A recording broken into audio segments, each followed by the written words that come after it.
श्रीशैलेशदयापात्रं धीभक्त्यादिगुणार्णवं यतीन्द्रप्रवणं वन्दे रम्यजामातरं मुनिं लक्ष्मीनाथसमारम्भां नाथयामुनमध्यमाम् अस्मदाचार्यपर्यन्तां वन्दे गुरुपरम्परां यो नित्यमच्युतपदाम्बुजयुग्मरुक्म व्यामोहतस्तदितराणि तृणाय मेने अस्मद्गुरोर्भगवतोऽस्य दयैकसिन्धोः रामानुजस्य चरणौ शरणं प्रपद्ये। मातापिता युवतयस्तनया विभूतिः सर्वं यदेव नियमेन मदन्वयानाम् आद्यस्य नः कुलपतेर्वकुलाभिरामं श्रीमत्तरङ्घ्रियुगलं प्रणमामि मूर्धना। भूतं सरश्च महदाह्वय भट्टनाथ श्रीभक्तिसारकुलशेखरयोगिवाहान् भक्ताङ्घ्रिरेणुपरकालयतीन्द्रमिश्रान् श्रीमत्पराङ्कुशमुनिं प्रणतोऽस्मि नित्यम्। वैदेही सहितं सुरद्रुमतले हैमे महामण्डपे मध्ये पुष्पकमासने मणिमये वीरासने सुस्थितम्। अग्रे वाचयति प्रभञ्जनसुते तत्त्वं मुनिभ्यः परं व्याख्यान्तं भरतादिभिः परिवृतं रामं भजे श्यामलं वेदवेद्ये परे पुंसि जाते दशरथात्मजे वेदः प्राचेतसादासीत् साक्षाद् रामायणात्मना पितामहस्यापि पितामहाय प्राचेतसादेशफलप्रदाय श्रीभाष्यकारोत्तमदेशिकाय श्रीशैलपूर्णाय नमो नमस्तात्।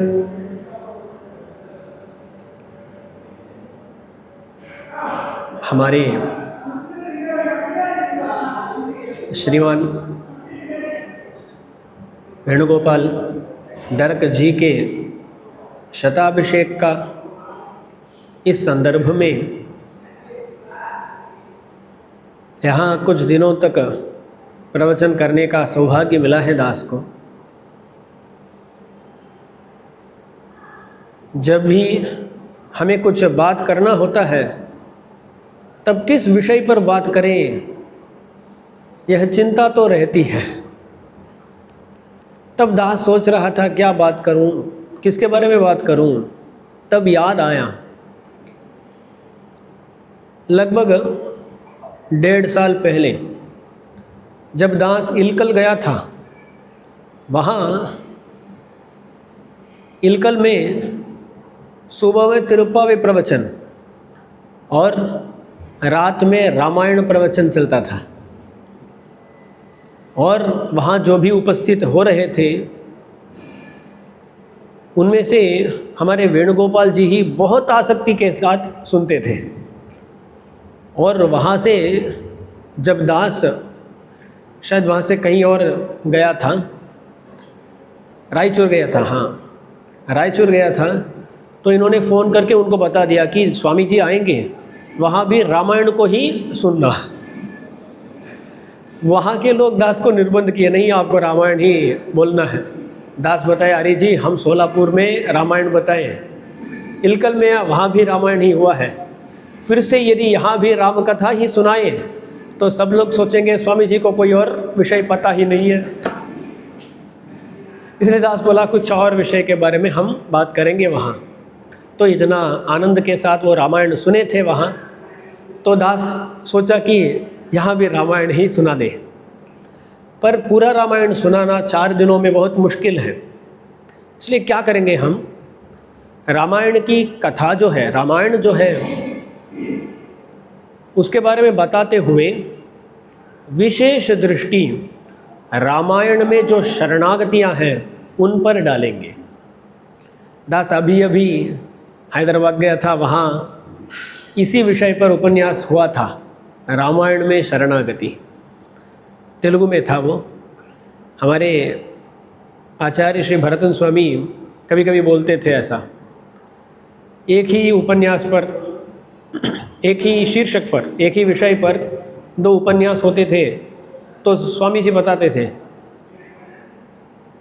श्रोत्र भेदेन उपन्यास भेदः, सुनने वाले तो अलग है ना, विषय एक ही है पर सुनने वाले तो अलग हैं, तो एक ही विषय को दोहराने में कोई गलती नहीं है बोलते थे स्वामी जी। तो दास अब यहाँ बता रहा हूँ भाषा भेदेन उपन्यास भेदः, वहाँ तेलुगु में वो उपन्यास चला था, ये तो हिंदी में है ना, तो श्रोत्र भेदः, सुनने वाले भी अलग हैं और भाषा भी अलग है। इसलिए हम रामायण में जो शरणागतियाँ हैं उन पर विशेष दृष्टि रखते हुए रामायण में जो सारांश है वो जानने का प्रयत्न करेंगे। और भी लोगों की उपस्थिति होनी चाहिए, लोग अभी अभी आ रहे हैं सभी जन, इसलिए आज क्या करेंगे, रामायण की अवतारिका, रामायण कैसा प्रारंभ होता है उसके बारे में देखेंगे हम, क्योंकि वो जो शरणागति इत्यादि विषय है ना, सबको सुनना है, वो किसी को छोड़ नहीं सकते।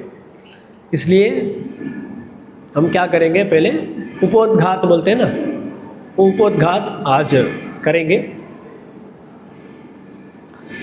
एक विषय याद आ रहा है दास को,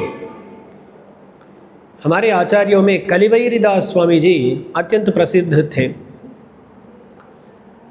वो तिरुवाईमொழி के लिए एक व्याख्यान किए हैं, तिरुवाईमொழி का व्याख्यान है उनके द्वारा विरचित, जिसका नाम है ईडु बोलते हैं उसको, ईडु व्याख्यान है।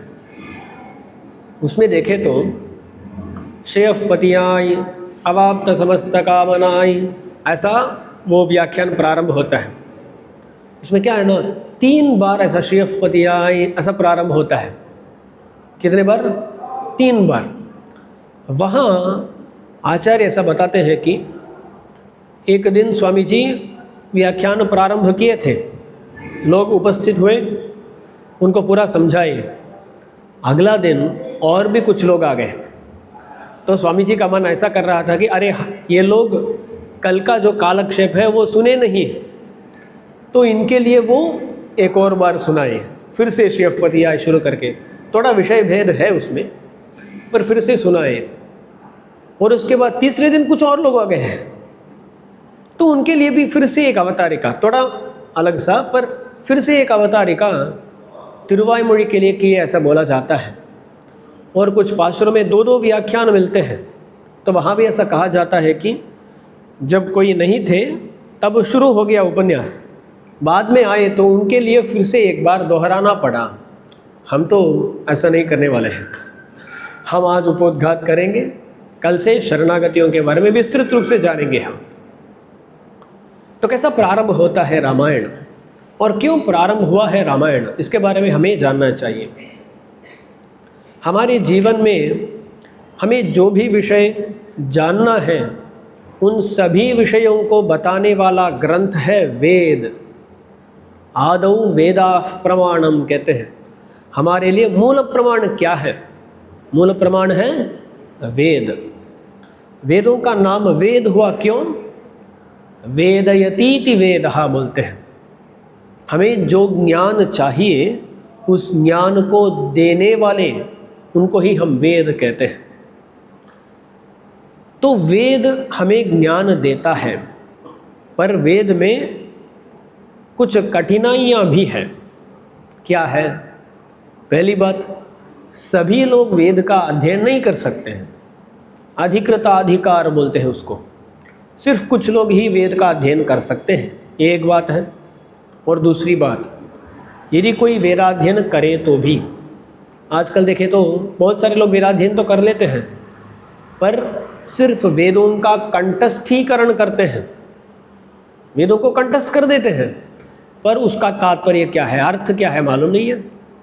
तो वेदाध्ययन में भी कंठस्थीकरण जो होता है ना, वो तो कर लेते हैं, अर्थ का अध्ययन कोई नहीं करता है। हम देखते हैं ये पढ़ाई करने वाले बच्चे जो है ना, वो भी कभी कभी कॉन्सेप्ट्स को समझते नहीं है, कंठस्थीकरण कर देते हैं, है ना, होता है। इस प्रश्न का क्या जवाब है, तो ऐसा बोल देते हैं वो, क्योंकि वो कंठस्थ किए हैं। अरे उसके पीछे जो सिद्धांत है उसको समझते नहीं है। ऐसा ही वेदाध्ययन करने वाले भी उसको कंठस्थ कर लेते हैं, और उसका तात्पर्य क्या है पूछे तो पता नहीं होता है उनको। तो अब देखिए, वेदों का अध्ययन सभी नहीं कर सकते हैं। करने वाले भी कुछ लोग सिर्फ कंठस्थीकरण करते हैं, उसका तात्पर्य समझते नहीं हैं। और जो लोग तात्पर्य समझने का प्रयत्न करते हैं ना, तात्पर्य समझना बहुत कठिन होता है उनके लिए, क्योंकि वेद का एक और नाम है छंदः। वेद का एक और नाम क्या है? छंदः। छंदः माने छादयति इति छंदः बोलते हैं।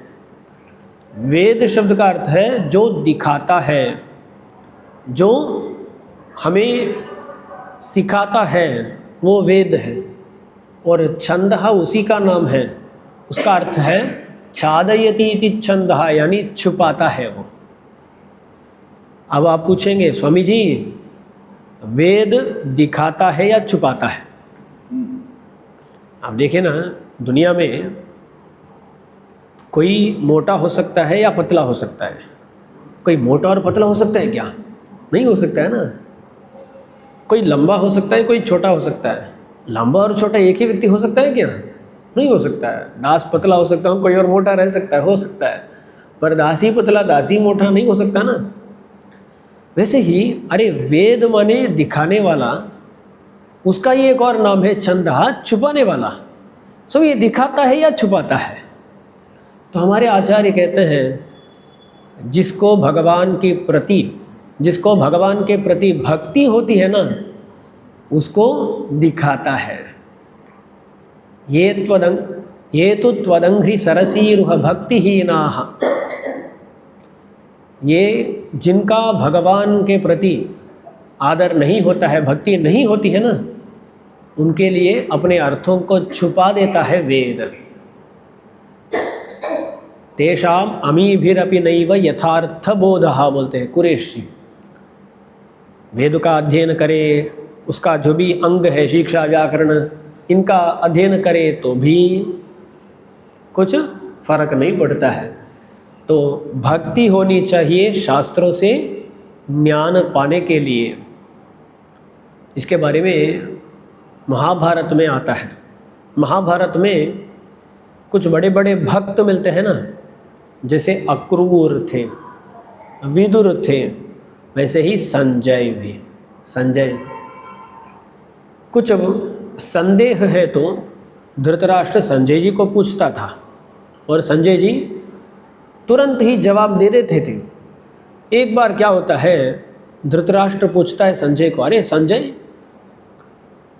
आप और हम दोनों मिलकर एक ही जगह अध्ययन किए हैं, पर आपको तो सब मालूम है, हमें कुछ भी मालूम नहीं है, क्यों ऐसा है?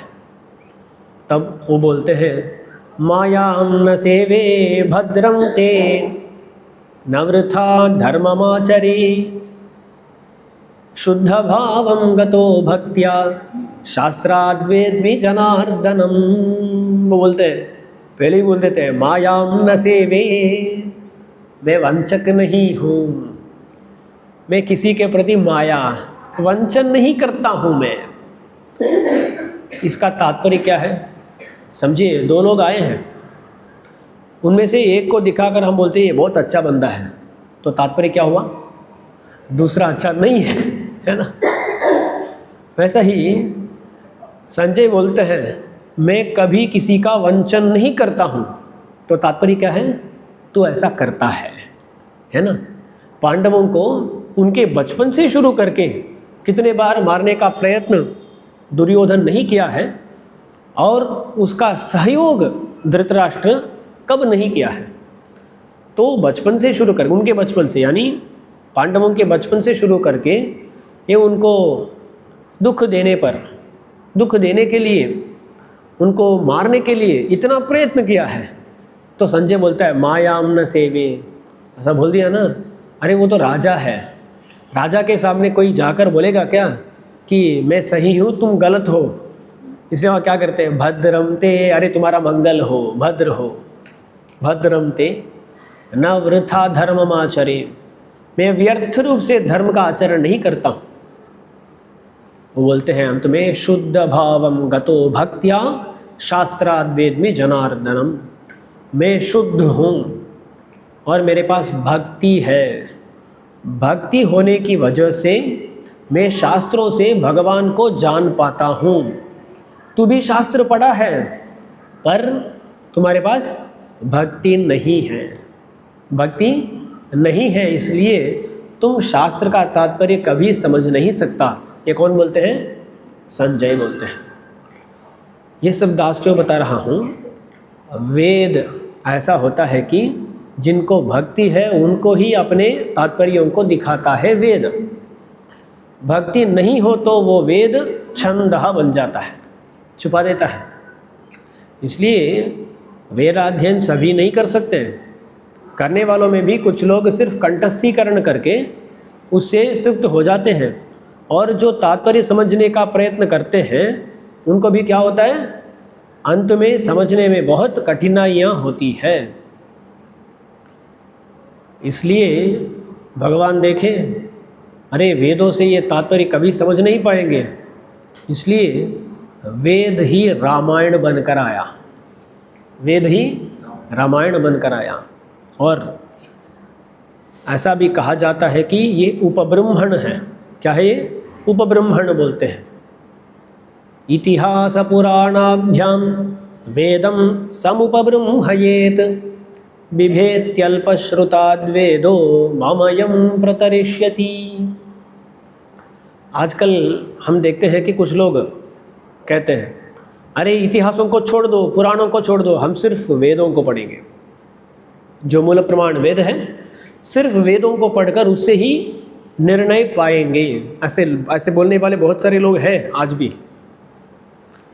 तो शास्त्र कहता है ऐसे लोगों को देखकर वेद डरता है।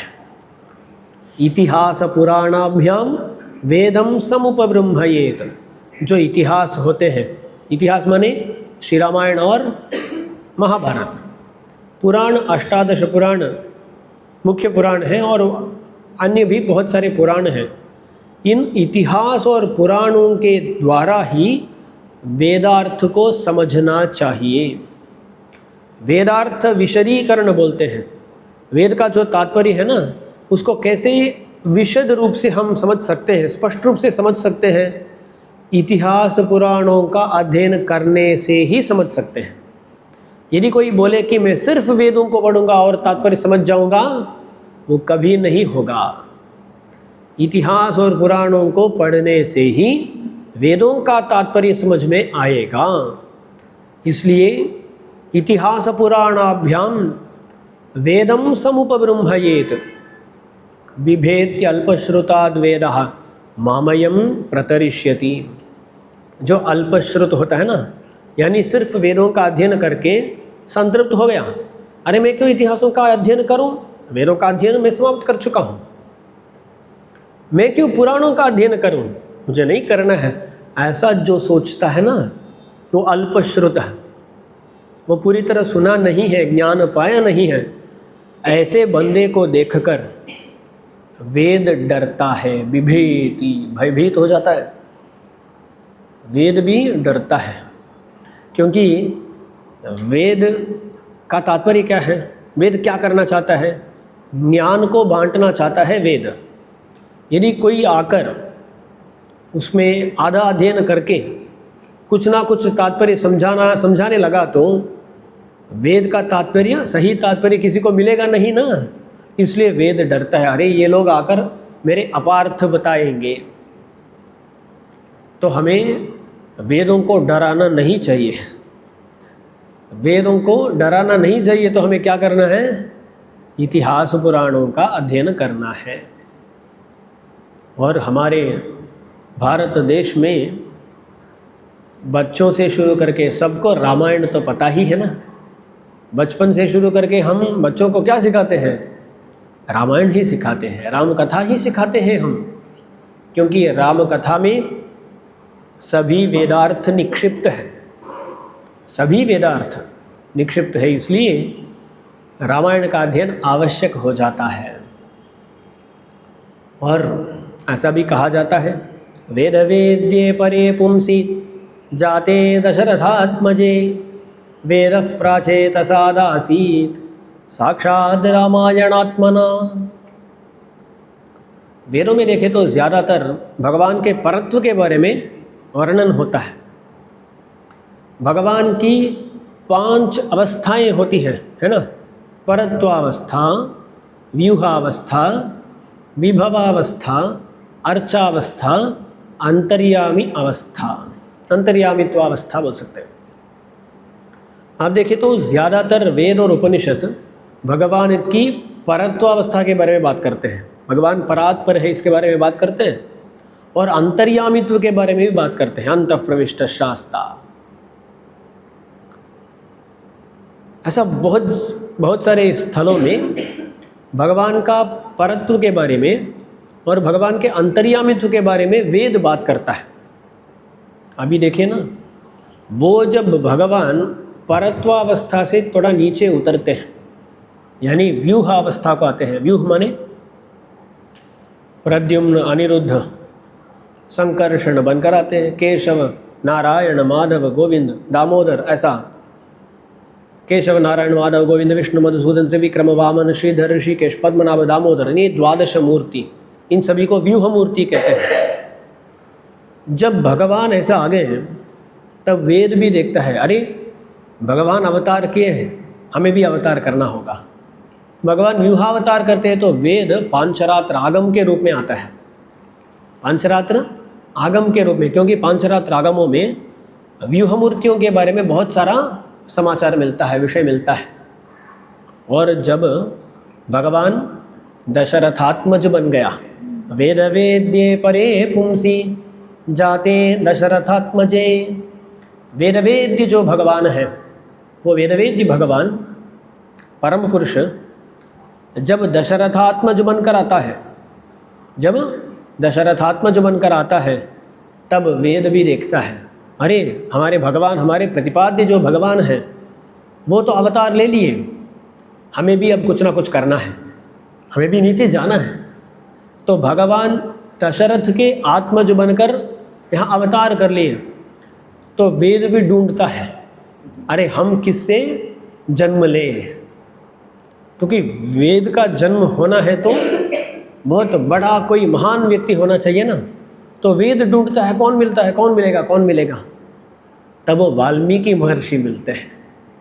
वाल्मीकि महर्षि, वाल्मीकि का महत्व बहुत ज़्यादा है, उनके नाम से ही हम जान सकते हैं। उनका 3 नाम होते हैं। उनका एक नाम है भार्गव, क्या है, भार्गव।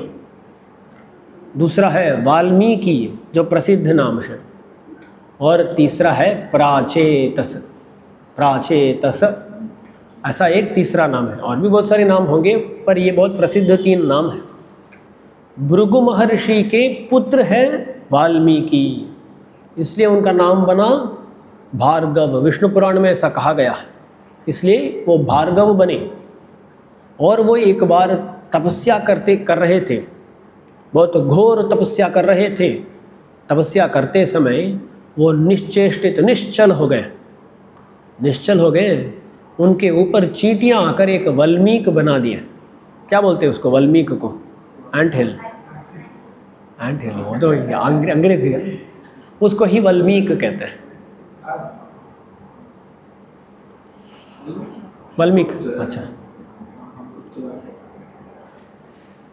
वो तो एक वल्मीक उनके ऊपर बन गया, पर उनको ये भी पता नहीं कि उनके ऊपर एक वल्मीक बन गया। वो अंदर ही तपस्या कर रहे थे। बाद में क्या होता है, उनको तपस्या से जगाने के लिए प्रचेता, प्रचेता किसका नाम है, वरुण देव का नाम है। प्रचेता वरुण पाशी, ये सब उसका नाम है, वरुण देव का नाम है। उसका आयुध हो जाए पाश, इसलिए उसको पाशी कहते हैं, पाशायुधर है वो। वरुण देव का एक और नाम है प्रचेतस, प्रचेता बोलते हैं। अब देखिए क्या हुआ, तपस्या के समय में उनके ऊपर एक वल्मीक उत्पन्न हो गया, निर्मित हो गया। तब वरुण देव आकर बारिश बरसाते हैं। बरसाते समय तभी वो वल्मीक जो है ना, वो पिघल जाता है, टूट जाता है। अब देखिए, वरुण की वजह से ये फिर से बाहर निकले।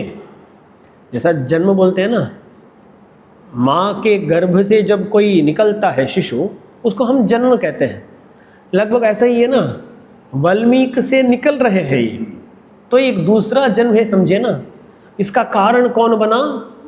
वरुण देव बना। उसका नाम क्या है? प्रचेतस। इसलिए इनका नाम हुआ प्राचेतस।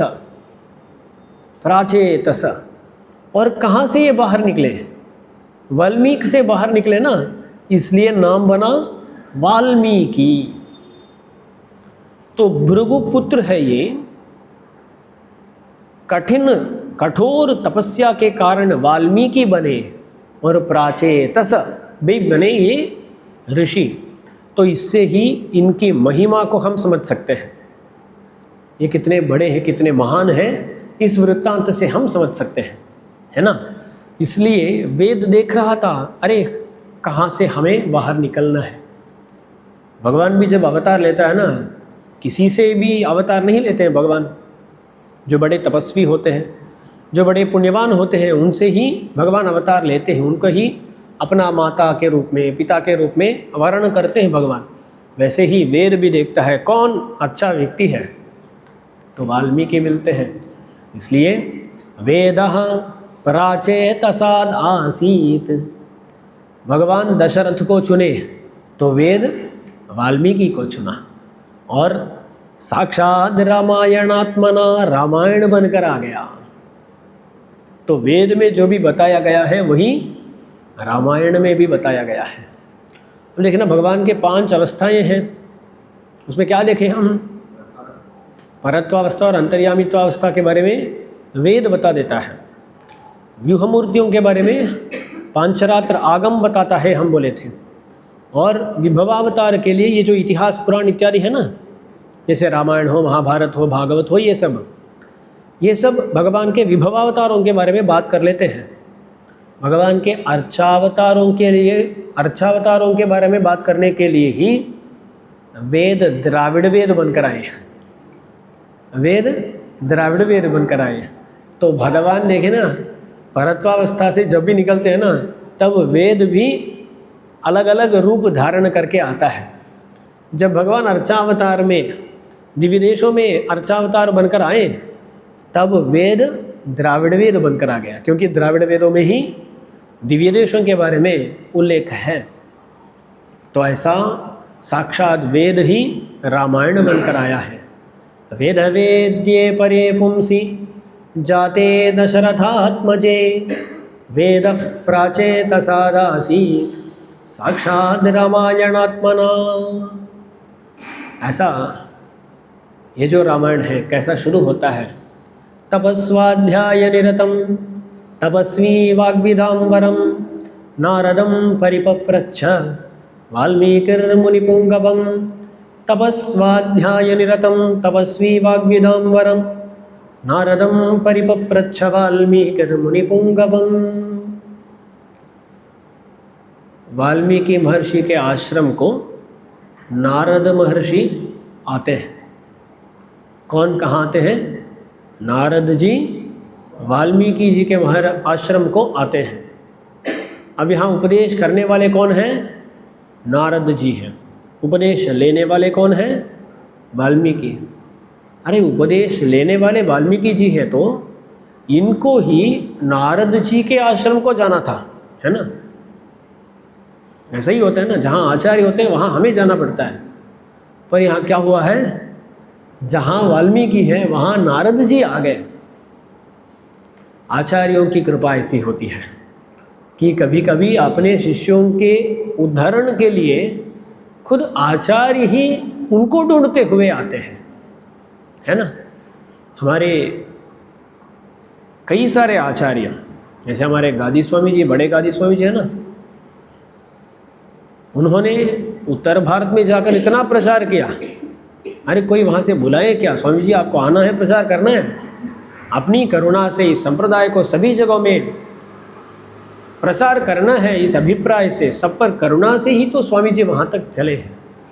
तो हमारे आचार्य ऐसे ही इतने करुणाशाली हैं कि वो बिना किसी के आह्वान स्वयं जाते हैं। वैसे ही नारद जी भी वाल्मीकि जी के आश्रम को आते हैं। उनके मन में पहले से ही अभिप्राय था कि ब्रह्मलोक में रामायण तब तक प्रचलित था, ब्रह्मलोक में रामायण तब तक प्रचलित था। वो रामायण बहुत बड़ा था। कितना बड़ा है? शतकोटि प्रविस्तरम, शतकोटि प्रविस्तरम। कोटि माने करोड़, शत माने 100, 100 करोड़ श्लोक। कितना है? शतकोटि प्रविस्तरम। आजकल हम ऐसा हो गए कि कहीं पर 100 श्लोकों का अध्ययन करने को बोले तो ही अरे 100 श्लोक है क्या, ऐसा बोलते हैं हम लोग, है ना। यहाँ कोई 100 श्लोकों को कंठस्थ किए है क्या कोई? भगवत गीता जी में 700 श्लोक है, कंठस्थ करने में एक जीवन लग जाता है ना। तो हम 100 श्लोक 700 श्लोकों को कंठस्थ नहीं कर पाते हैं, कहाँ से 100 करोड़ श्लोकों का अध्ययन करेंगे? सच बताइएगा, आज का जो श्री रामायण है ना, उसमें कितने श्लोक हैं? 24,000 श्लोक हैं। कितने श्लोक हैं? 24,000। जो भी अपने आप को हिंदू कहते हैं, सनातन धर्मी कहते हैं, उनमें से कितने लोग रामायण को पूर्ण रूप से पढ़े हैं? अब गिनती करके देखिए ना, कोई नहीं होगा, कोई नहीं होगा। होगा तो 10 लोग, 100 लोग या 1000 लोग। पर हम कितने लोग हैं? 100 करोड़ लोग हैं। 100 करोड़ से भी ज़्यादा लोग हैं हिंदू लोग। पर हमें से 100 लोग, 1000 लोग, 10,000 लोग, ज़्यादा से ज़्यादा पूरी तरह रामायण को पढ़े हैं, तो यही बहुत बड़ी बात है। सोचिए, यदि यहाँ रामायण 100 करोड़ श्लोकों के साथ बनाया गया होता तो उस पुस्तक को देखकर ही हम वहाँ से भाग जाते, है ना। जो 24,000 श्लोकों का पुस्तक होता है वही इतना बड़ा होता है। एक तरफ श्लोक, एक तरफ छोटा सा तात्पर्य है, तो भी इतना बड़ा होता है। तात्पर्य के साथ तो कभी कभी 3-4 संपुट भी हो जाते हैं। देखते ही हमें थोड़ा घबराहट अभी होती है। तो समझिए, यदि शतकोटि प्रविस्तरम रामायणम यहाँ थी, यहाँ था, तो देखते ही भाग जाते हम, अरे रामायण। नमस्कार। इसलिए भगवान नारद मुनि संकल्प करते, अरे उस शतकोटि प्रविस्तीर्णम जो रामायण है उसको थोड़ा संग्रह रूप से भूलोक में प्रचारित करना है। उसके लिए सही व्यक्ति कौन है? उसके लिए सही व्यक्ति कौन है? वो देखकर वाल्मीकि के आश्रम को आते हैं। वहाँ क्या होता है? तपस्वाध्याय निरतम तपस्वी वाग्विदाम वरम नारदम परिपप्रच्छ वाल्मीकिर मुनिपुंगवम। वाल्मीकि महर्षि नारद जी को पूछते हैं, परिपप्रच्छ, प्रश्न करते हैं। अब देखिए, यहाँ वाल्मीकि का भी वर्णन है, नारद जी का भी वर्णन है। एक शिष्य है, एक आचार्य है। आचार्य को कैसे होना चाहिए? तपस्वाध्याय निरतम, तपस्वी होना चाहिए, तपोनिष्ठ होना चाहिए उसको। और स्वाध्याय, स्वाध्याय माने वेद, वेद को ही स्वाध्याय कहते हैं। वेद में जिस भाग को अध्ययन करना होता है, एक एक परिवार का एक एक भाग होता है। जैसा हम लोग हैं ना, हम सामवेदी हैं, हमें सामवेद की कौथुम शाखा जो है ना उसका अध्ययन करना होता है, वो हमारे लिए स्वाध्याय है। ऐसा ही सबका स्वाध्याय होता है, उनकी उनकी शाखा होती है जिसका अध्ययन आवश्यक है। तो नारद जी कैसे हैं? तपः निरतम स्वाध्याय निरतम, तपो निरतम स्वाध्याय निरतम। सदा तपस्या में भी निरत होते हैं वो, और स्वाध्याय में, वेद में भी निरत होते हैं। तो देखिए, इससे हमें ये पता चलता है कि नारद जी बड़े ज्ञानी थे और अनुष्ठानशील थे। ज्ञान पाए हैं, आचरण भी करते हैं, ये दोनों चाहिए ना। एक आचार्य को क्या क्या चाहिए? ज्ञान चाहिए और अनुष्ठान आचरण भी चाहिए। कभी कभी कुछ लोगों का ज्ञान होता है, फ़ायदा नहीं, कुछ लोगों का सिर्फ अनुष्ठान होता है तभी फ़ायदा नहीं। पर यहाँ थोड़ा विचार करना है। देखिए ना, किसी का ज़्यादा ज्ञान नहीं है, उसको जाकर आप पूछे कि रामायण में बालकांड में 24वें सर्ग में क्या हुआ है, पता नहीं, और उसको ये पता है कि मैं भगवान का दास हूँ, शरणागत हूँ, मुझे ऐसे ही जीना है, वो काफ़ी है ना। तो इतना सारा ज्ञान जो है ना, उससे कुछ फ़ायदा नहीं होता है। अनुष्ठान के लिए जो उपयुक्त ज्ञान है वो है तो वो काफ़ी है, और इतना ज़्यादा ज्ञान के बिना सही तरह का अनुष्ठान है तो भी वो काफ़ी है। पर यहाँ हम साधारण लोगों के बारे में बात नहीं कर रहे हैं, हम आचार्यों के बारे में बात कर रहे हैं। जो आचार्य होता है ना, उसको ज्ञान भी चाहिए, अनुष्ठान भी चाहिए, क्योंकि सिर्फ अपने उज्जीवन को देखने वाला नहीं होता है आचार्य, बल्कि अपने जो भी शिष्य होते हैं उनका भी उज्जीवन देखना होता है ना। उनको उज्जीवन देना है, उनको उज्जीवित कराना है, तो उसके लिए क्या चाहिए होता है? ज्ञान चाहिए होता है। इसका ज्ञान नहीं है तो वो किसी को ज्ञान दे नहीं सकता। तो दास अक्सर बताता हूँ उपन्यासों में, सभी श्री वैष्णवों के लिए ज्ञान और अनुष्ठान चाहिए। जो अच्छा अनुष्ठान होता है ना, उसके लिए जो ज्ञान चाहिए वो ज्ञान तो चाहिए ही चाहिए। एक आचार्य को तीसरा भी एक विषय चाहिए, वो क्या है ना? अनुष्ठापन। ज्ञान, अनुष्ठान और अनुष्ठापन। अनुष्ठापन माने दूसरों को भी अनुष्ठान कराना, वही तो आचार्य का कर्तव्य होता है ना। और एक आचार्य कैसे किसी को प्रचोदित करे? ज्ञान बांटने के द्वारा ही ना। इसलिए एक आचार्य को ज्ञान भी चाहिए, अनुष्ठान भी चाहिए और अनुष्ठापन भी चाहिए। नारद महर्षि में ये तीनों है। तपस्वाध्याय निरतम, वेद का अध्ययन करते हैं, तपस्या में निरत है, तो ज्ञान है, आचरण है। और वाग्विदाम वरम, जो आचार्य होते हैं ना, उनको अच्छी तरह बात करना ये आना चाहिए, है ना। क्योंकि कभी कभी ऐसा हो जाता है कि बड़े बड़े ज्ञानी होते हैं पर उनका वाक सामर्थ्य नहीं होता है, बोल नहीं पाते हैं, पर उससे दूसरों का फायदा होगा क्या? नहीं होगा। क्योंकि एक आचार्य हो तो उसको ज्ञान चाहिए, आचरण चाहिए और उसको देना, उसको ज्ञापित करना वो भी चाहिए। उसके लिए वाक् सामर्थ्य भी चाहिए। नारद जी का वो भी है, वाग्विदाम वरम, वाग्वित। कैसा बात करना है, किसके साथ कैसा बात करना है, ये सब बहुत अच्छी तरह जानते हैं वो। ऐसा वाग्विदाम वरम श्रेष्ठ है, बहुत अच्छी तरह बात करने वाले हैं। क्योंकि ऐसा हो जाता है कि कभी कभी जो बड़े बड़े ज्ञानी होते हैं ना, वो बात करते हैं पर वो ये नहीं देखते हैं कि ये जो सामने बैठे हैं उनको समझ में आ रहा है या नहीं। कुछ बड़े बड़े विद्वान होते हैं, वो बड़े तेज़ी से प्रवचन करते जाते हैं, 1.5 घंटे 2 घंटे 2.5 घंटे कर लेते हैं।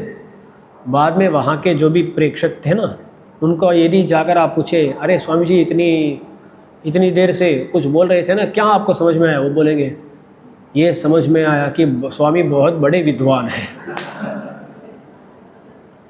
और कुछ समझ में नहीं आया। तो ऐसा नहीं होना चाहिए ना। हमारा जो पांडित्य होता है, वैदुष्य होता है, उसको जहाँ प्रकटन करना है वहाँ कर सकते हैं। जैसे विद्वत सभा होती है, पंडितों की सभा होती है, तो वहाँ अपना वैदुष्य का प्रकटन कर सकते हैं, वहाँ प्रकटन करना भी चाहिए। पर जहाँ किसी को समझाना होता है, वहाँ जाकर अपना पांडित्य का प्रकटन करना नहीं चाहिए। कितना भी बड़ा पंडित हो, बड़ा संस्कृतज्ञ हो, संस्कृत में भाषण करना शुरू कर दिया तो अरे सामने जिसको संस्कृत पता नहीं है उसको उससे क्या फ़ायदा होगा? इसलिए कहाँ कैसे बात करना चाहिए ये भी एक आचार्य को जानना होता है। वेदांत सभा कहीं पर प्रचलित है तो वहाँ बात करने का तरीका अलग होता है। कहीं पर प्रवचन करना है तो वहाँ बात करने का तरीका अलग होता है। प्रवचनों में भी कभी कभी ऐसा हो जाता है कि आज तो यहाँ सभी लोग, आप जो बैठे हैं सभी वैष्णव लोग हैं, सभी शिव वैष्णव ही हैं या शिव वैष्णव संप्रदाय से किसी तरह जुड़े हैं, तो आपकी सन्निधि में हमारा प्रवचन अलग होता है। यदि हम देखते हैं कि 1000 लोग बैठे हैं, वैष्णव भी है, अन्य संप्रदायस्थ भी है, तो वहाँ बात करने का तरीका अलग होता है, क्योंकि वहाँ वैष्णव परिभाषा, बीच बीच में अडियन बोले तो उनको कुछ भी समझ में नहीं आएगा, अरे क्या अडियन बोल रहे हैं। और तमिल में क्या होता है ना, अडियन शब्द का बहुत सारे अर्थ होते हैं। अडियन बोले तो एक है दास यानी मैं, दास हो हम, ऐसा करते हैं। एक और अर्थ क्या होता है ना, अड़िए बोले तो मारो ना, ऐसा अर्थ है। अड़िए बोले तो मारो ऐसा भी अर्थ होता है। तो वहाँ जो सामने है ना, उनको समझ में आना चाहिए। इसलिए वाग्विदाम वरम, बात करने का जो सामर्थ्य है ना, ऐसे सामर्थ्य रखने वाले लोगों में ये सर्वश्रेष्ठ है। कौन? नारद मुनि। तो ज्ञान है, आचरण है, बोलने का सामर्थ्य है। ऐसे नारद मुनि को नारदम परिपप्रच्छ वाल्मीकिर मुनिपुंगवम, और भी एक वर्णन है उनका, मुनिपुंगवम, मनन करते, सदा भगवान के ध्यान में ही रहते हैं वो। मनन माने क्या? शास्त्रों में श्रवण, मनन, निदिध्यासन तीनों के बारे में बात की गई है। श्रवण माने सुनना, मनन माने जो सुने हैं उसको प्रतिष्ठापन करना। श्रुतार्थस्य युक्ति भी प्रतिष्ठापनम मननम बोलते हैं भाष्यकार रामानुज स्वामी जी। हमारे संप्रदाय में ही नहीं, पूरे देश में आजकल तकलीफ़ क्या है ना, कोई सुनते ही नहीं है। और जो बच्चे होते हैं, जो भी अपने आप को हिंदू कहते हैं, वो क्या सुने हैं, क्या शास्त्रों को पढ़े हैं? कुछ नहीं, कोई कुछ सुनता ही नहीं है। जो सुनते हैं बहुत कम लोग हैं, पर जो सुनते हैं वो मनन करते ही नहीं है। करते हैं क्या? पर वो भी करना है। यहाँ प्रवचन हो रहा है, इस प्रवचन को यहाँ आप सुन रहे हैं, सुनने के बाद आपको जाकर क्या करना है? मनन करना है। यानी स्वामी जी कुछ बोले थे ना, वो सही है क्या? सही तरह बोले क्या? क्या बोले? ऐसा उसके बारे में थोड़ा चिंतन करके उसको अच्छी तरह मन में प्रतिष्ठित करना है। वो हम करते हैं क्या? वो नहीं करते हम लोग। श्रवण करना बहुत कम हो गया, मनन करना तो है ही नहीं है। इसलिए हमारी तरह जो भी प्रवचन करता है ना, इनका जीवन चल रहा है। आप सभी लोग मनन करके पूरा तात्पर्यों को अपने मन में प्रतिष्ठित कर दिए तो अगले साल हमें बुलाएंगे नहीं ना। आप बोलेंगे स्वामी जी हमें ही पता है, आप क्या बोलेंगे?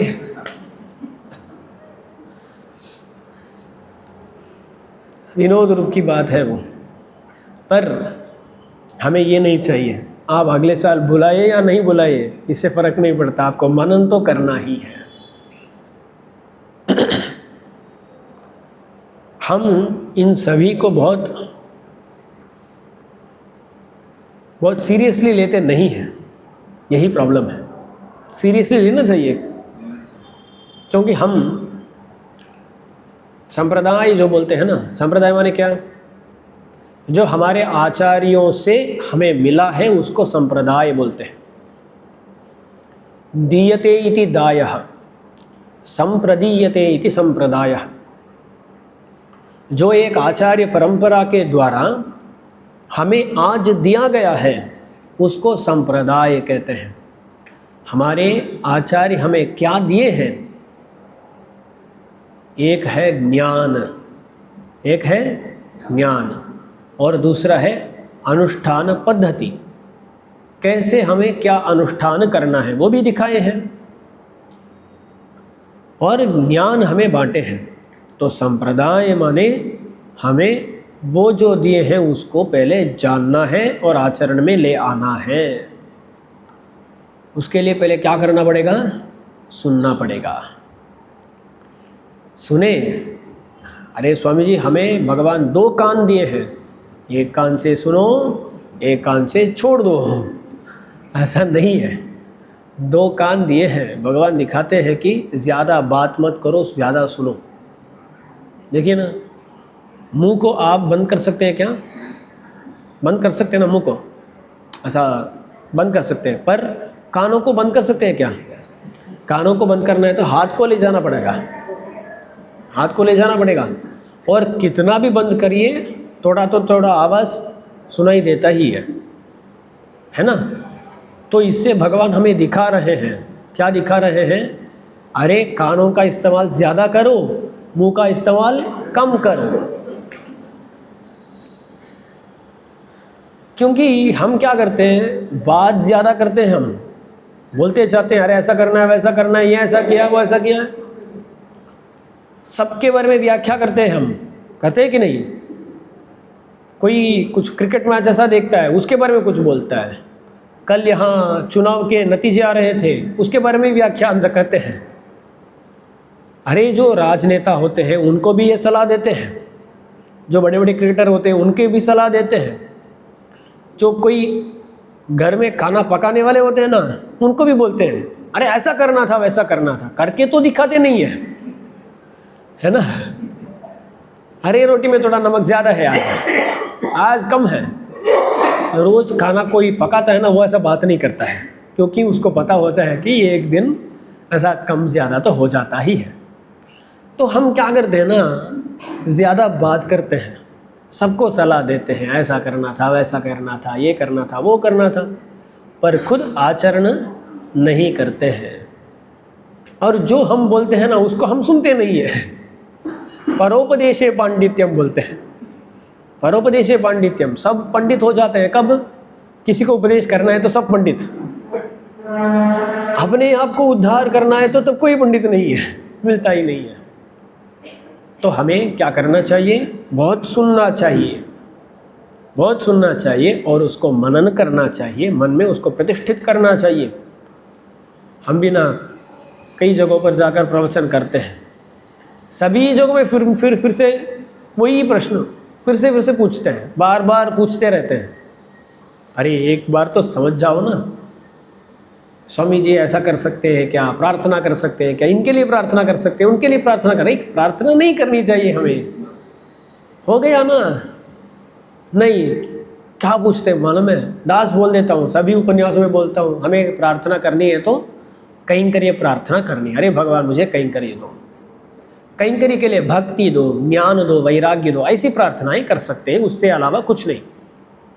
कोई आकर पूछता है, स्वामी जी हम हमारे लिए प्रार्थना नहीं करेंगे, पर हमारे आचार्य हैं, आचार्य के लिए प्रार्थना कर सकते हैं क्या? दास बोला वो स्वरूप विरुद्ध नहीं है ना, आचार्य के लिए प्रार्थना करना वो स्वरूप अनुगुण ही है, कर सकते हैं। तो कहीं से फिर से ले आते हैं, स्वामी आचार्य के स्वास्थ्य के लिए हम कुछ होम हवन कर सकते हैं क्या? अरे प्रार्थना कर सकते, बोल दिए ना, छोड़ दो ना, प्रार्थना करो, क्यों कुछ और कर्म करना? ये कर सकते हैं क्या, वो कर सकते हैं क्या? बार बार पूछते रहते हैं। स्वामी हमारे लिए नहीं, हमारे बच्चे के लिए कर सकते हैं क्या, वो कर सकते हैं। हमें हमारे उज्जीवन के लिए, कैंकर्य के लिए प्रार्थना कर्तव्य, प्रार्थना की जा सकती है। उसके अलावा स्वरूप अनुगुण जो प्रार्थनाएं होती है ना, जैसे ज्ञान चाहिए ऐसी प्रार्थना, वैराग्य चाहिए ऐसी प्रार्थना, ये कर सकते हैं। उसके अलावा कुछ प्रार्थना हमें करनी नहीं चाहिए, नहीं करनी चाहिए। और कर्म के विषय में आते हुए भी हमें क्या कर्म कांड करना है? मुख्य रूप से जो नित्य कर्म होते हैं ना, उनका अनुष्ठान करना चाहिए। नैमित्तिक बोलते हैं, नैमित्तिक कर्म, उनका अनुष्ठान करना चाहिए। काम्य कर्मों को पूरी तरह छोड़ देना चाहिए।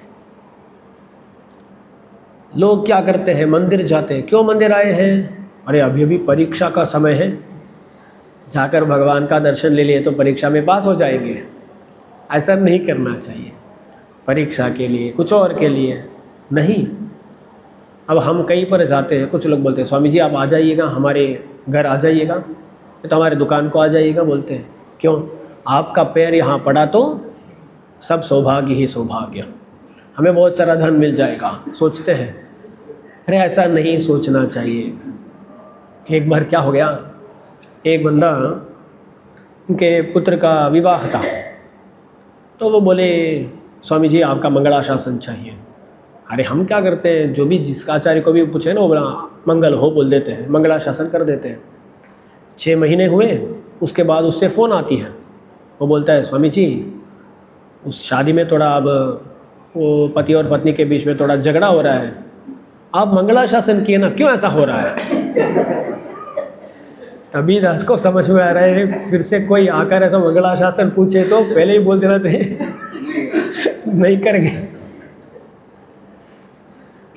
तो वहाँ झगड़ा हो रहा है तो उसका हम कारण कैसे हो सकते हैं?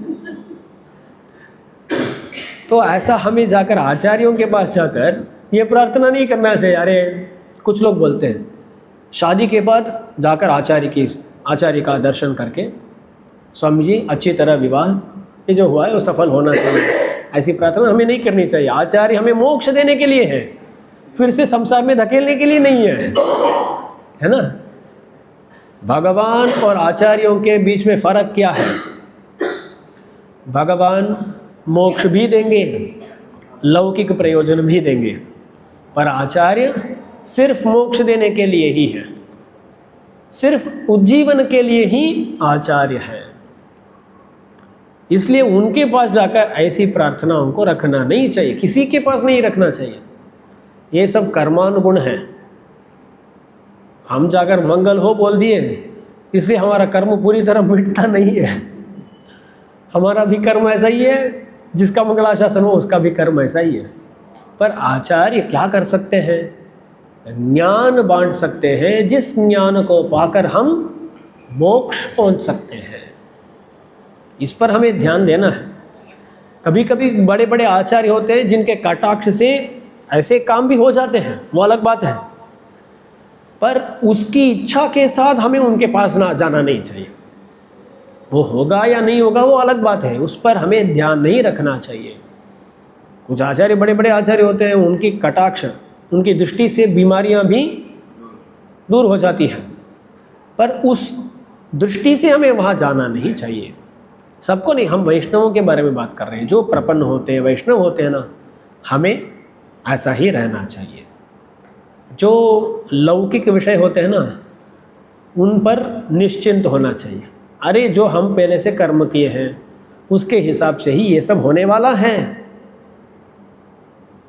मोक्ष है तो वो भगवान देख लेंगे, मोक्ष के बारे में भी चिंता नहीं करनी चाहिए, भगवान देख लेंगे।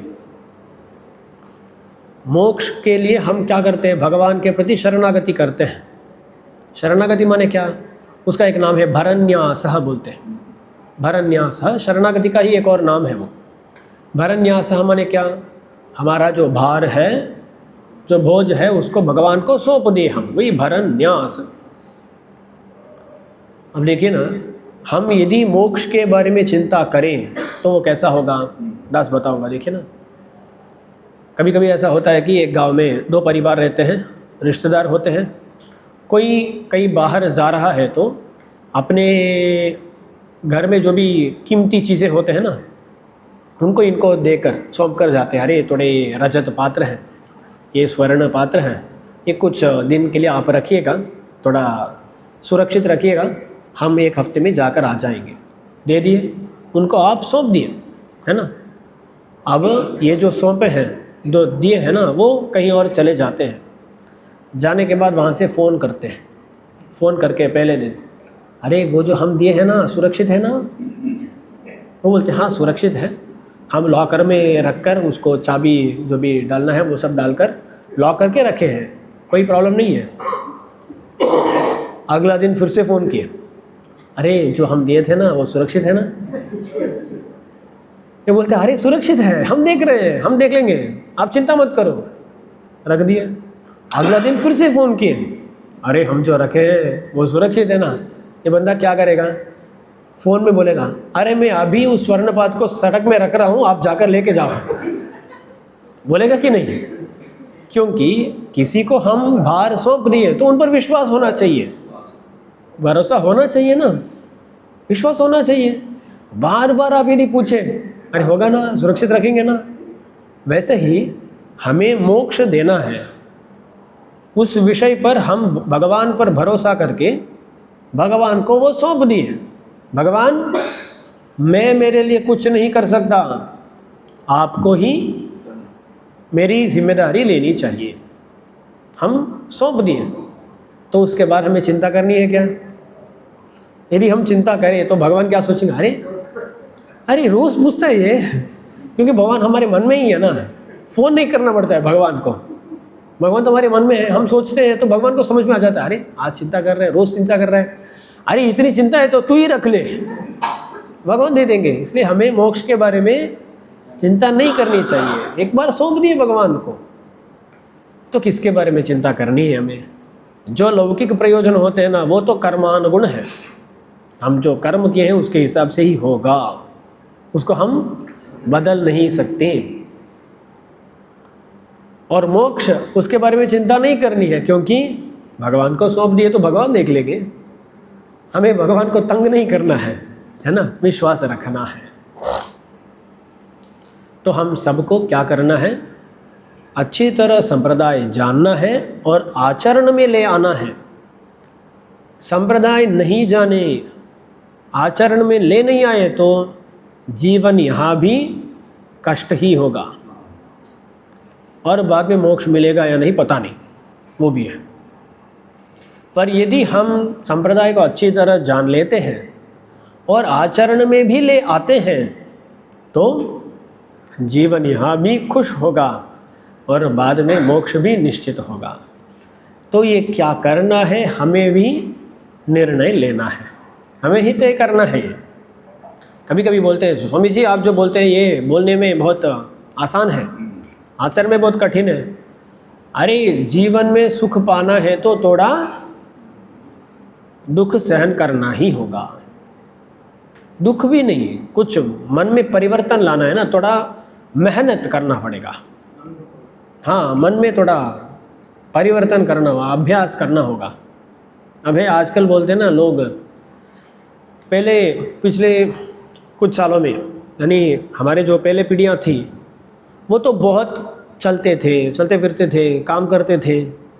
आजकल क्या है ना, हम कुछ काम करते ही नहीं है, पुरुष हो या महिला हो। आजकल हम सभी लोग क्या है ना, पुरुष लोग सभी कंप्यूटर के सामने बैठे हैं, कंप्यूटर के सामने बैठे हैं ज़्यादातर लोग, है ना, ज़्यादातर लोग कंप्यूटर के सामने पूरा दिन बैठे हैं।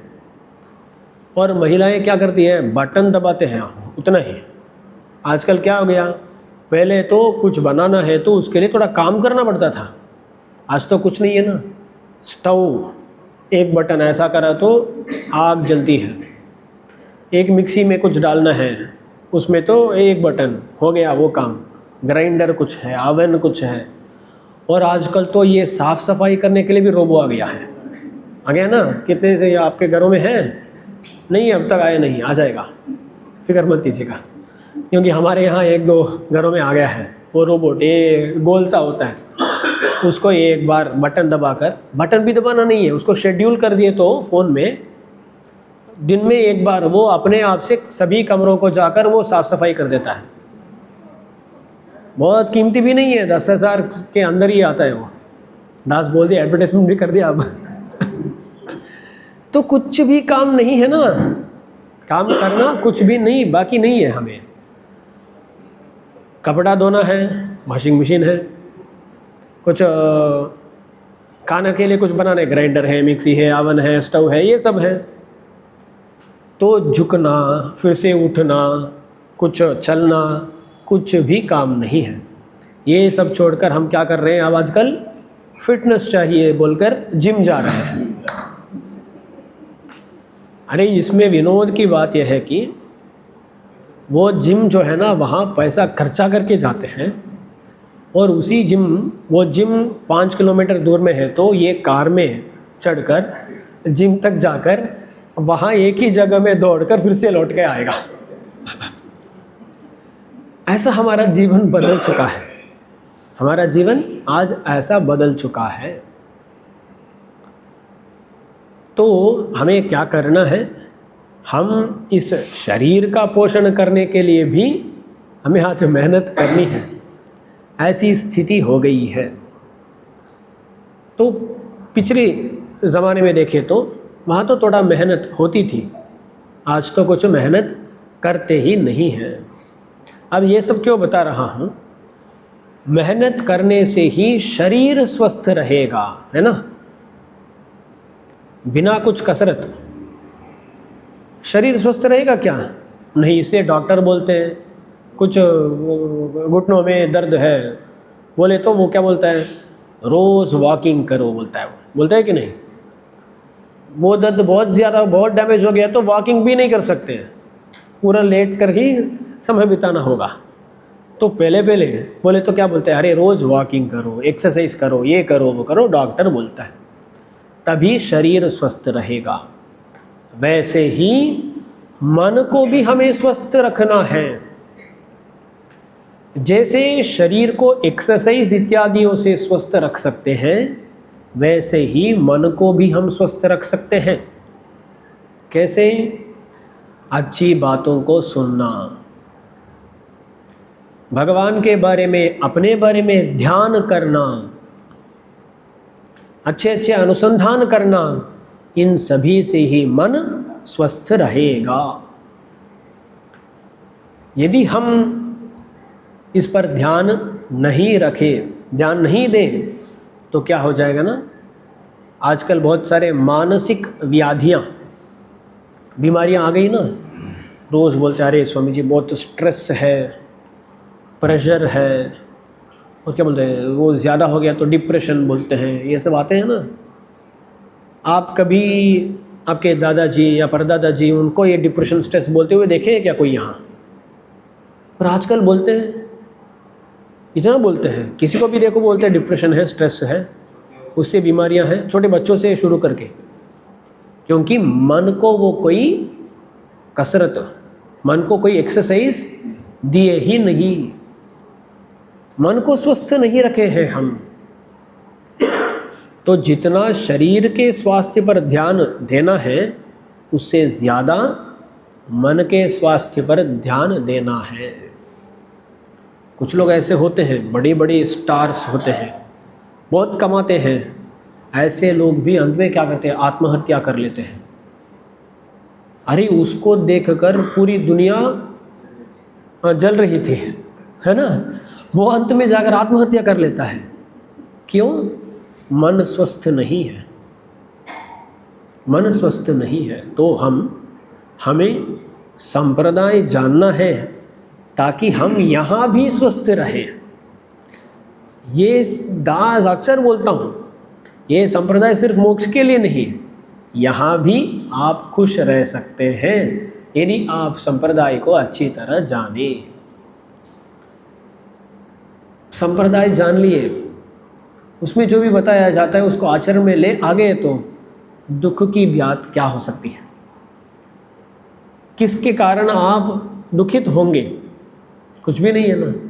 क्योंकि जो अच्छी तरह संप्रदाय में निष्ठा रखता है, वो लौकिक विषयों पर इतना ध्यान नहीं देगा। आज पैसा आए कल जाए, कुछ भी उसको फ़र्क नहीं पड़ता है। क्योंकि अरे पैसा है तो आज आएगा कल जाएगा, उसको उससे कुछ फ़र्क नहीं पड़ेगा। कुछ और भी आ गया तो भी अरे मेरा पाप जो है ना वो मिट रहा है, ऐसा सोचेगा वो। तो ऐसे एक व्यक्ति को कौन दुख दे सकता है? कोई भी दुख दे नहीं सकता। तो संप्रदाय को अच्छी तरह समझना जो है ना, ये सभी लोगों के लिए आवश्यक है। बच्चे से शुरू करके बुजुर्गों तक सबको संप्रदाय जानना ही है, तभी वो मन के मानसिक रूप में भी, मानसिक तौर पे भी स्वस्थ रहेंगे, शरीर में भी स्वस्थ रहेंगे। अच्छा, तो ये सब क्यों बता रहे हैं? नारद जी मुनि पुंगव थे। वो क्या करते थे? श्रवण भी करके, श्रवण करने के बाद मनन भी करते थे। सोचना, उसके बारे में सोचना वो करते थे। हमें भी ये सब करना है। क्या होता है ना, उपन्यास के समय में आते हैं, कुछ सुनते हैं, अच्छा लगता है, कुछ स्वामी जी कुछ जोक्स मारे तो वो हंसते हैं, वहाँ से चले जाते हैं, हो गया। नहीं, ऐसा नहीं होना चाहिए। उसके बाद भी हमें उसके बारे में थोड़ा सोचना चाहिए। परिवार में कितने निरर्थक विषयों पर हम चर्चा करते हैं, चर्चा होती ही रहती है ना रोज। अरे वो ऐसा किया है, मालूम है क्या, अभी भी पता चला, अरे पता है उसका ऐसा हो गया। ये सब इनके बारे में हम रोज बात करते रहते हैं, या ऐसा किया, वो ऐसा किया, इसका बिजनेस में इतना प्रॉफिट आ गया, जलते हैं। अरे उसका लॉस हो गया, खुशी मनाते हैं। इनके बारे में बात करने के लिए हमें समय है, पर हम कभी भी, अरे हम हमारे जीवन को कैसे और भी अच्छा बना सकते हैं, पैसों से नहीं। पैसों से जीवन अच्छा नहीं बनेगा। हमारे मन में जो सोच है ना, उससे ही जीवन अच्छा होगा। हमारी जो मानसिकता है ना, उससे ही जीवन बदलेगा। तो उसके बारे में हम कहाँ बात करते हैं, सोचना चाहिए। पति पत्नी है तो उनके बीच में बात करनी चाहिए। अरे ऐसा तो कहा गया है, हमें इसको जीवन में ले आना है, कैसे ले आ सकते हैं, कितना ले आ सकते हैं, ऐसे विषयों के बारे में परिवार में ही बात करनी चाहिए। 4 लोग बैठते हैं, खाते समय बैठते हैं, तो ऐसे बातों को वहाँ ऐसे बात कीजिएगा, इसके बारे में थोड़ा बात कीजिएगा, तब जीवन में बदलाव दिखेगा। ये बोलते हैं ना, ये इसका गारंटी हो, ये मेरी गारंटी है। हम सच में जो चाहिए उनके बारे में बात करने लगे तो जीवन में बदलाव दिखेगा। और क्या है ना, हम पर, हमारे आसपास के जो भी लोग हैं ना, उनका असर ज़्यादा पड़ता है। ये एक प्रॉब्लम है। ज़्यादातर विषयों को हम सोचते ही नहीं हैं। अरे क्यों ये करना है, अरे वो बगल वाले आदमी है ना, वो किए हैं इसलिए करना है। कोई कार खरीदता है, कोई हमारा दोस्त है वो कार खरीदा था, मैं पूछा अरे तुम्हें क्यों कार खरीदना है, तू कहीं बाहर जाता ही नहीं है, इतने लाखों का खर्चा क्यों करना था तुम्हें? तो वो बोला नहीं, मेरा दोस्त खरीदा, मैं भी खरीदा। अरे दोस्त के लिए कुछ उपयोग है तो वो खरीदेगा, तुम्हें क्यों खरीदना है? तो ऐसे छोटे छोटे बातें हैं जो होती है ना, उसके बारे में हम कुछ बात ही नहीं करते। वो करते हैं, मुझे भी करना है, पूरी दुनिया कर रही है, हमें भी करना है, उतना ही हम सोचते हैं। पर हमें ये सचमुच में चाहिए क्या, हम उसके बारे में सोचते नहीं हैं। तो ऐसे विषयों के बारे में सोचने से जीवन में अवश्य ही बदलाव आएगा। तो नारद जी बहुत मनन करते थे। मुनि पुंगव है, मुनि माने मननशील मुनि, मुनियों में श्रेष्ठ है नारद जी। अब देखिए, नारद जी हैं तपस्वाध्याय निरतम वाग्विदाम वरम मुनिवरम नारदम। नारद जी तपस्वाध्याय निरत हैं, वाग्विदाम वर है और मुनि पुंगव है। ऐसे नारद मुनि को कौन पूछते हैं? वाल्मीकि। वाल्मीकि कैसे हैं? तपस्वी वाल्मीकि, वो बड़े तपस्वी हैं। उसके बारे में भी हम देखे हैं। ऐसे वो जाकर पूछते हैं, क्या पूछते हैं, कैसे पूछते हैं? परिपप्रच्छ। पप्रच्छ माने पूछे, परिपप्रच्छ माने अच्छी तरह पूछे। प्रश्न करना भी आसान बात नहीं है, आसान बात नहीं है। अच्छे प्रश्न हमें पूछना चाहिए। ज़्यादातर लोग क्या करते हैं ना, जिन प्रश्नों के जवाब से हमारे जीवन में कुछ भी फर्क नहीं होगा, ऐसे प्रश्नों को ही पूछेंगे। कोई आकर पूछता है, अरे श्रीरंगम में रंगनाथ भगवान है, रंगनाथ भगवान इस दिन को ही ये क्यों करते हैं, ऐसा कुछ प्रश्न पूछते हैं। किसी को उसका जवाब पता नहीं होता है। क्यों ऐसे शास्त्रों में बताया गया है, संप्रदाय ऐसा इसलिए करते हैं, उतना ही होगा उसका जवाब। ऐसा कुछ पूछेंगे, क्यों ऐसा होता है हमें पता नहीं।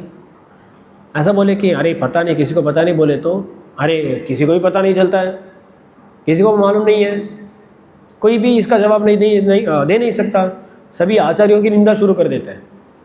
अरे इसको जानने से आपके जीवन में क्या बदलाव आने वाला है, बोलो। कोई बदलाव आने वाला है क्या? कुछ भी बदलाव नहीं आने वाला। हम पूछते हैं, हम एक श्रीरंगम के बारे में एक आजकल एक डाल रहे हैं ना, श्रीरंगम 365 में पूछते हैं, रंगनाथ स्वामी जी और नंबेरुमाल उत्सव मूर्ति दोनों एक ही समय में आविर्भाव हुए या अलग अलग हुए? एक प्रश्न है। ये पुराणों में कहीं पर इसके बारे में स्पष्ट रूप से उल्लेख नहीं है। ज़्यादातर जब रंगनाथ भगवान आए होंगे तभी उनके साथ ही नंबेरुमाल भी आए होंगे, पता नहीं, इसके बारे में स्पष्ट रूप से कुछ नहीं है। पर इसी प्रश्न को बार बार पूछते जाते हैं। अरे इससे आपके जीवन में कुछ ना कुछ बदलाव आने वाला है क्या? हम रोज़ रंगनाथ भगवान का स्मरण करने वाले ही हैं, नंबेरुमाल का भी स्मरण अवश्य करना ही है। वो एक ही समय में आए या अलग अलग सा आए, इसको जानकर आप क्या करने वाले हैं? अरे 10 अच्छे प्रश्न पूछो, 11वां प्रश्न ये रहा तो कोई प्रॉब्लम नहीं है। अच्छा 10 प्रश्न तो अच्छे प्रश्न आए, जीवन में बदलाव ले आने वाले प्रश्न थे। एक प्रश्न ऐसा हो गया, ओके हाँ ठीक है, छोड़ देते उसको। पर ऐसे ही प्रश्न पूछते हैं, स्वामी जी ये दुर्योधन के जो 50 दुर्योधन और कुल मिलाकर वो जो 100 भाई थे ना, वो 50वां भाई का नाम क्या है स्वामी, पूछते हैं। अरे वो 50वां भाई, अरे उसका नाम जानकर आप क्या करने वाले हैं? कुछ भी पता नहीं है ना। ऐसे निरर्थक प्रश्नों से हम पूरा जीवन बिता देते हैं। निरर्थक है। कोई आकर पूछता है, स्वामी जी कहीं पर रामानुज स्वामी जी ज्ञान मुद्रा के साथ हैं, कहीं पर अंजलि मुद्रा के साथ हैं, क्यों है? अरे कहीं पर हमें ज्ञान दे रहे हैं रामानुज स्वामी जी, कहीं पर अपना स्वरूप दिखा रहे हैं कि हमारा स्वरूप दास्य ही है। हो गया जवाब। ऐसा कैसा है स्वामी, सबको क्यों नमस्कार करते हैं? अरे वो अपना दास्य भाव दिखा रहे हैं। ओके, आपको भी ऐसा ही रहना चाहिए, वो दिखा रहे हैं। चाहिए तो उनकी तरह आप भी बनो, नमस्कार करते रहो। ऐसा प्रश्न पूछने से क्या होने वाला है ना? उसको जवाब, उसका जवाब दे दिए तो भी ना संतृप्त नहीं होते, संतुष्ट नहीं होते। उनका मन में कुछ ना कुछ रहता है, जब तक वो मिलेगा नहीं तब तक ये संतुष्ट नहीं होंगे। ऐसे प्रश्न पूछने वालों से उनका भी कुछ फ़ायदा नहीं है, हमारा भी कुछ फ़ायदा नहीं है। अच्छा, तो वाल्मीकि ऐसे प्रश्न पूछे नहीं, अच्छे प्रश्न पूछे। और यहाँ एक और बात भी देखने लायक है। जब भी हम उपदेश करते हैं ना, बिना पूछे हमें उपदेश नहीं करना चाहिए। शास्त्र स्पष्ट रूप से बताता है, ना पृष्टः कस्यचित् ब्रूयात्। कोई आपको पूछे नहीं तो आप कुछ मत बोलिए, उतना ही। कितना अच्छा सलाह है ना। हाँ, बिना पूछे बात मत करो। ना पृष्टः कस्यचित् ब्रूयात्। जहाँ कोई पूछा नहीं, हम स्वयं जाकर बोले तो हमारा गौरव नहीं रहता है, नहीं रहता है ना। तो बिना पूछे कभी बोलो मत। नारद जी भी रामायण को प्रवर्तन करने के लिए आए हैं, पर ऐसा नहीं कि वाल्मीकि के पूछे बिना ही ये बोल दिया, ऐसा नहीं है। वाल्मीकि पूछते हैं, पूछने के बाद ही, प्रश्न के बाद ही जवाब देते हैं नारद महर्षि। इसलिए एक शिष्य को जाकर पूछना है, आचार्य को पूछना है, अच्छे प्रश्न पूछना है, अच्छे प्रश्न पूछना है। जो निरर्थक होते हैं ना, जिसका ज़्यादा प्रयोजन नहीं होता है, उनको पूछना बंद कर दीजिए। सच में सोचिए, इस प्रश्न को पूछने से मेरे जीवन में या उसका जवाब पाने से मेरे जीवन में कुछ बदलाव होगा क्या। अब देखिए ना, प्रपत्ति को कैसा करना है, शरणागति भाव को कैसे अपनाना है, ये अच्छे प्रश्न है ना।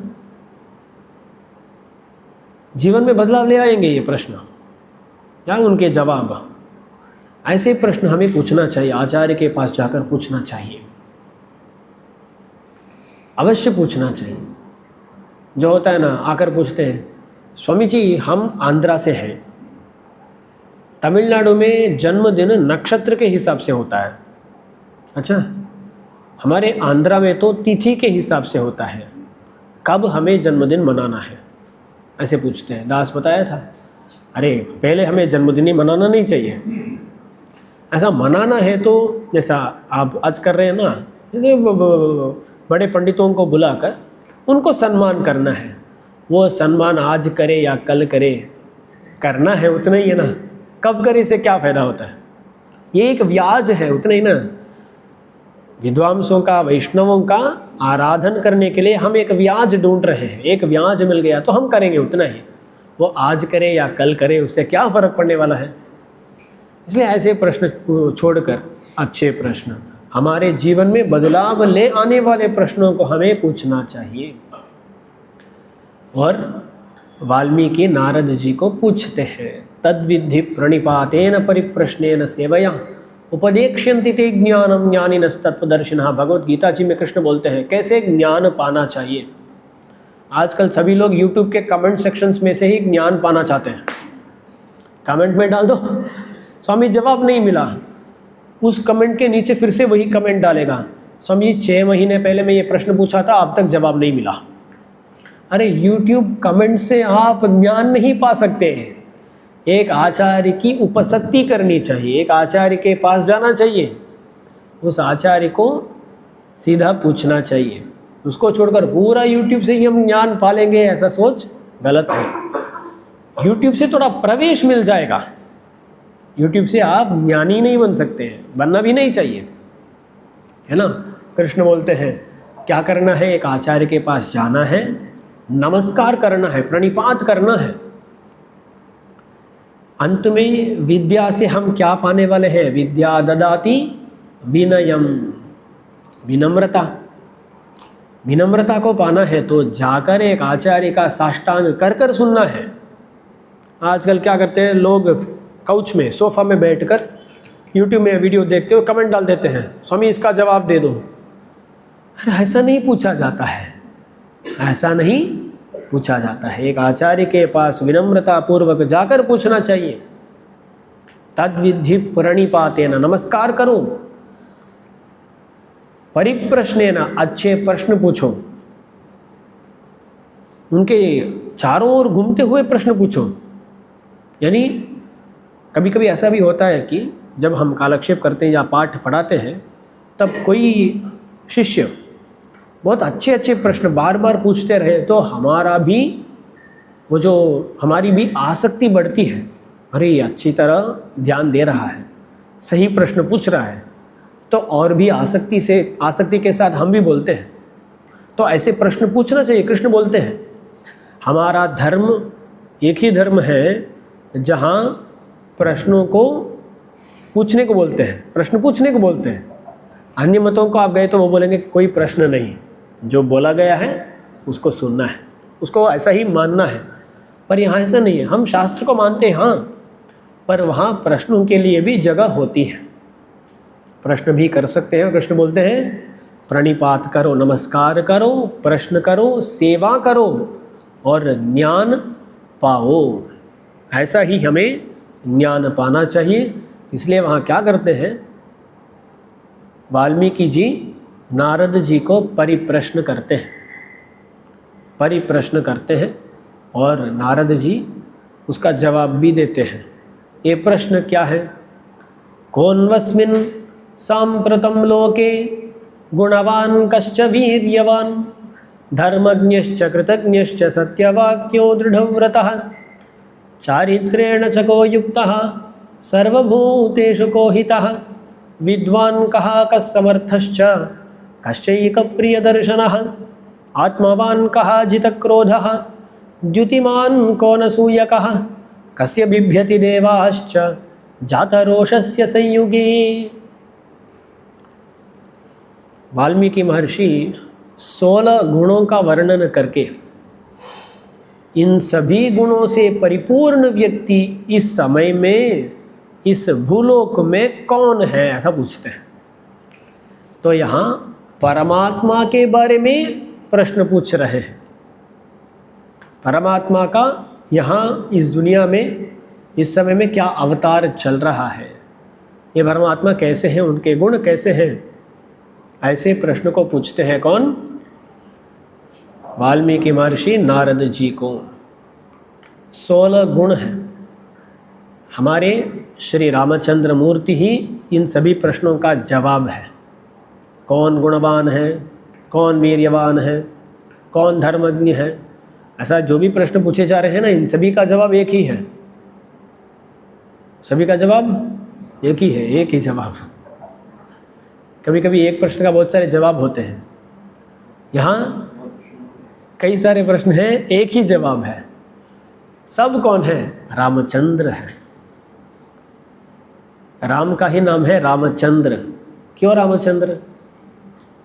चंद्र के बारे में बताते हुए बोलते हैं ना, षोडश कला परिपूर्ण चंद्र। अमावस्या के दिन से शुरू करके एक एक कला बढ़ती है, एक एक कला बढ़ती है, और जब तक पौर्णमी आती है ना, तब तक षोडश कला परिपूर्ण हो जाता है चंद्र। जैसा चंद्र षोडश 16 कलाओं के साथ पूर्ण है, वैसे ही श्री रामचंद्र भी इन 16 गुणों से पूर्ण है। वो षोडश कला पूर्ण चंद्र, ये षोडश गुण परिपूर्ण रामचंद्र। वो 16 गुण क्या है? कितना समय हुआ है? ये 16 गुण क्या है, उनका तात्पर्य क्या है, वो सब हम कल देखेंगे। तो आज उपस्थिति प्रवचन के बीच में थोड़ा ज़्यादा हो गई है, तो कल और भी उपस्थिति होगी ऐसा मानते हैं। तो कल रामायण में हम प्रवेश कर लेंगे और वहाँ जो भी शरणागतियाँ हैं ना, उनके बारे में बात करना शुरू करेंगे। तो कल मिलते हैं।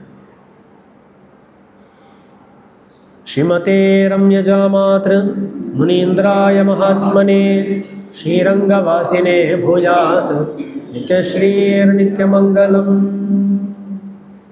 श्री श्री स्वामी जी महाराज की जय।